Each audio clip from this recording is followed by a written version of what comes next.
Hello everyone. तो आज मेरे दिल में ख़्याल आया है कि मैं एक टॉपिक के ऊपर सीरीज़ बनाऊं जो कि बहुत ज़रूरी टॉपिक है, जिसके बारे में ज़्यादा डिस्कस नहीं होता है। पर मैं चाहती हूं कि मैं ये सीरीज़ शुरू करूं, इसके बारे में लोग नॉलेज आए लोगों के अंदर और लोग जानें इसके बारे में काफ़ी अच्छे से। तो आज मैं उस बहू के लिए बोल रही हूँ जो हर दिन सोचती है शायद मेरी ही गलती है। हाँ, मेरी बात का ध्यान रखना, मैं किसी सास के ख़िलाफ़ नहीं हूँ, लेकिन मैं सिस्टम के ख़िलाफ़ हूँ, मैं मैनिपुलेशन के ख़िलाफ़ हूँ।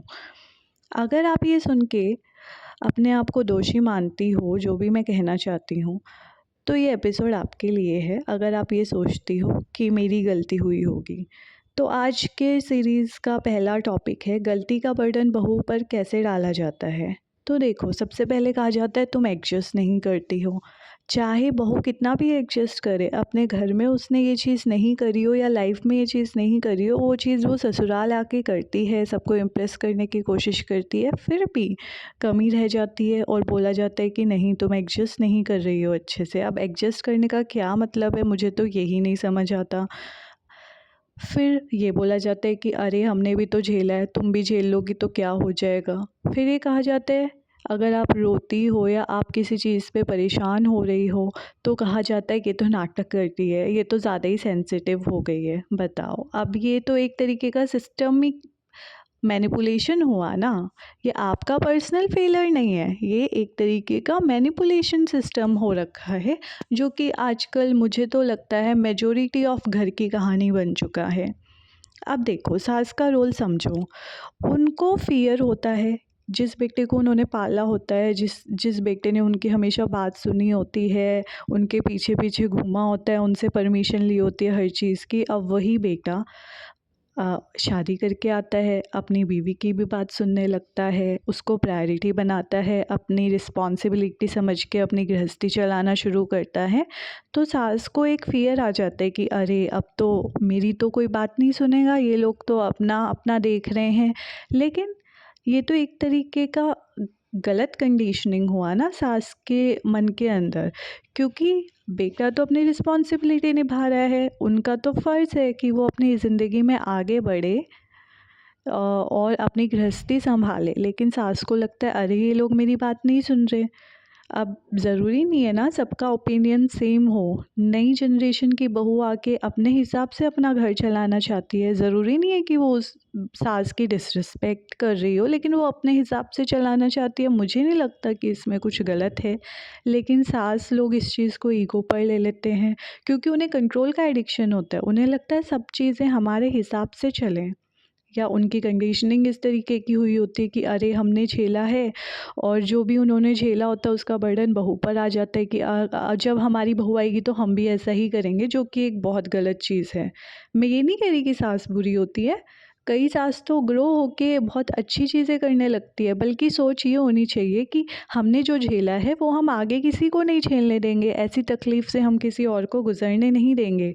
लेकिन वो ये सोचती हैं कि नहीं, हमने झेला है तो ये भी झेले, या तो हमारे जितना ही झेले या हमसे भी ज़्यादा झेले जो नई बहू आई है। तो मैं कह रही हूँ कि किसी भी तरीके का जो कंट्रोल होता है, या ये कंट्रोल की भावना होती है या रिवेंज की भावना होती है, ये गलत होती है। ये सिस्टम का एक तरीके का फेलियर है। अब बहू को क्या समझना ज़रूरी है। देखो, कई बहू सोचती है कि अगर मैं चुप रहूँगी तो घर में शांति बनी रहेगी, जो कि मुझे नहीं लगता ऐसा होता है, बल्कि बहू को और मेंटल टॉर्चर होगा अगर वो चुप रहेगी। फिर अपनी बाउंड्री बना लेना, जैसे कि सास कई बार आपकी बाउंड्री क्रॉस करके आपके रूम में आ जाती है, या आपकी अलमारी में अपना सामान रख देती है जहाँ पर आपको अपना पर्सनल सामान रखना है। ठीक है, तो ये एक तरीके की बाउंड्री बनाना ज़रूरी है। इसका ये मतलब नहीं है कि आप बदतमीज़ हो गई हो, नहीं, ये बाउंड्री बनाना ज़रूरी है। इसका मतलब ये नहीं होता कि बदतमीज़ी है। और आप रिस्पेक्ट करते हो, रिस्पेक्ट करो ज़रूर, बड़े इन लोगों को रिस्पेक्ट देनी चाहिए, लेकिन इसका मतलब ये नहीं होता आप सरेंडर कर दो, उनके सामने बिक जाओ कि अरे जो करना है आप करो हमारे साथ में, हम तो सरेंडर कर दिया। फिर आप अंदर ही अंदर परेशान होती रहो, अपने दिल में सोचती रहो यार मेरे साथ ये क्यों हो रहा है। अगर आप अपनी इज़्ज़त बचाती हो, अपनी इज़्ज़त रखती हो, अपनी सेल्फ़ रिस्पेक्ट रखती हो, तो इसका मतलब ये नहीं कि आप किसी और की बेइज़्ज़ती कर रही हो। हाँ, उन्हें बुरा लग सकता है, तो ये सिस्टम का फेलियर है कि उन्हें बुरा लग रहा है अगर कोई सेल्फ़ रिस्पेक्ट रख रहा है, बहू अपनी सेल्फ़ रिस्पेक्ट रख रही है, तो इसका ये मतलब नहीं है कि उनकी इंसल्ट हो रही है। नहीं, ऐसा बिल्कुल नहीं है। आज की बहू को लड़ना नहीं है, मैं ये नहीं कह रही कि लड़ो, पर इतना समझना ज़रूरी है कि आप अकेले नहीं हो यार, ये आजकल सबके साथ ही हो रहा है और जो हम लोगों वाली जनरेशन है इसके ऊपर ज़्यादा बर्डन पड़ गया है क्योंकि आई थिंक हमारी लास्ट जनरेशन होगी जिसको हमें पुरानी जनरेशन का बर्डन झेलना पड़ रहा है क्योंकि हम तो ग्रो कर जाएंगे, हम तो इस सिस्टम को समझ रहे हैं और हम आगे की जनरेशन के साथ ऐसा नहीं करेंगे। तो मुझे लगता है हमारी ही लास्ट जनरेशन है जिसको ये सब झेलना पड़ रहा है, लेकिन हमें भी ग्रो करने के लिए समझना बहुत ज़रूरी है जो बातें मैं बता रही हूँ। और जब हम खुद समझने लगते हैं ना, तब जो ये गलत सिस्टम है ये धीरे धीरे टूट जाता है, तो हमको इस सिस्टम को ब्रेक करना है।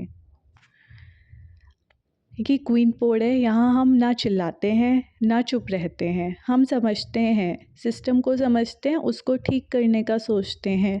अगर हमारे साथ ठीक नहीं हुआ तो एटलीस्ट हम आगे की जनरेशन के साथ ठीक कर पाएँ। Thank you so much. आपको मेरी बात समझ आई, अच्छी लगी तो ज़रूर मेरे चैनल को सब्सक्राइब करो, मेरे वीडियो को लाइक करो एंड इसको शेयर करो आगे भी। और प्लीज़ मेरे साथ जुड़ के और अपनी भी कुछ स्टोरीज़ है तो वो मुझे बताओ, मैं ज़रूर शेयर करूँगी इस चैनल के ऊपर और मैं अपनी भी स्टोरी शेयर करूँगी। अभी मुझे ये सीरीज़ ख़त्म करनी है, पहले इस सीरीज़ को ख़त्म करने के बाद मैं अपनी भी स्टोरी, पर्सनल स्टोरी शेयर करूँगी आप लोगों के साथ। आप लोग भी अपनी स्टोरी शेयर करिएगा ज़रूर। Thank you so much.